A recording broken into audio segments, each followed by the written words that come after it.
Gaza में चल रहे संघर्ष के बीच कतर के प्रधानमंत्री शेख मोहम्मद बिन अब्दुल रहमान अल शानी की ओर से एक बड़ा बयान सामने आया है।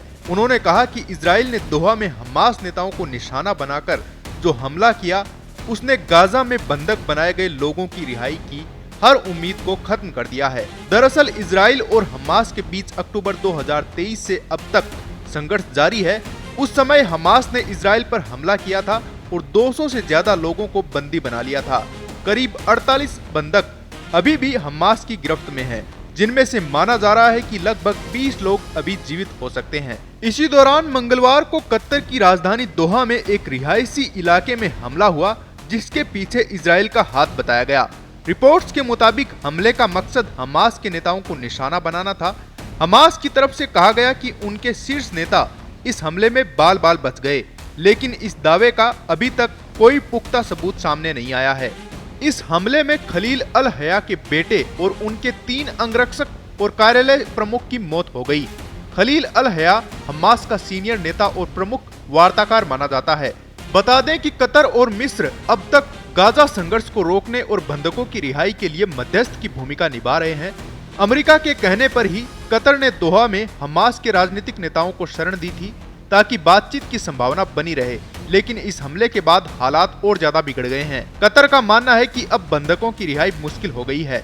उधर इजराइल के प्रधानमंत्री बेंजामिन नेतन्याहू ने भी अपने इरादे साफ कर दिए हैं। उन्होंने कहा है कि फिलिस्तीन के लिए अब कोई जगह नहीं होगी, यह धरती इजराइल की है और यहीं बस्ती बसाई जाएगी। गुरुवार को वेस्ट बैंक के माले अदुमिम में हुए एक कार्यक्रम में नेतन्याहू ने कहा कि वो इस इलाके में बस्तियों की आबादी को दुगुना करेंगे। उनका कहना है कि E1 इलाके पर बस्ती बसाना अब जरूरी है। ये वही इलाका है जो जेरूसलम और माले अदुमिम के बीच आता है। यह जमीन काफी संवेदनशील मानी जाती है क्योंकि इससे फिलिस्तीनी इलाकों के उत्तर और दक्षिणी हिस्से जुड़े हैं। इसी वजह से अंतर्राष्ट्रीय स्तर पर इस प्रोजेक्ट का काफी विरोध होता रहा है, लेकिन अब नेतन्याहू की सरकार इस पर आगे बढ़ने को तैयार दिख रही है।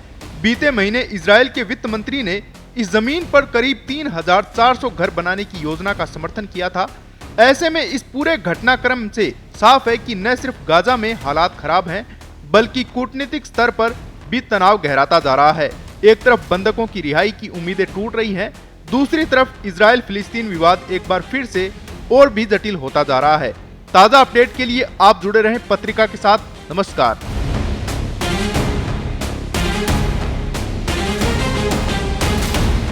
देश दुनिया की ताजा खबरें और वीडियोस के लिए अभी डाउनलोड करें पत्रिका ऐप।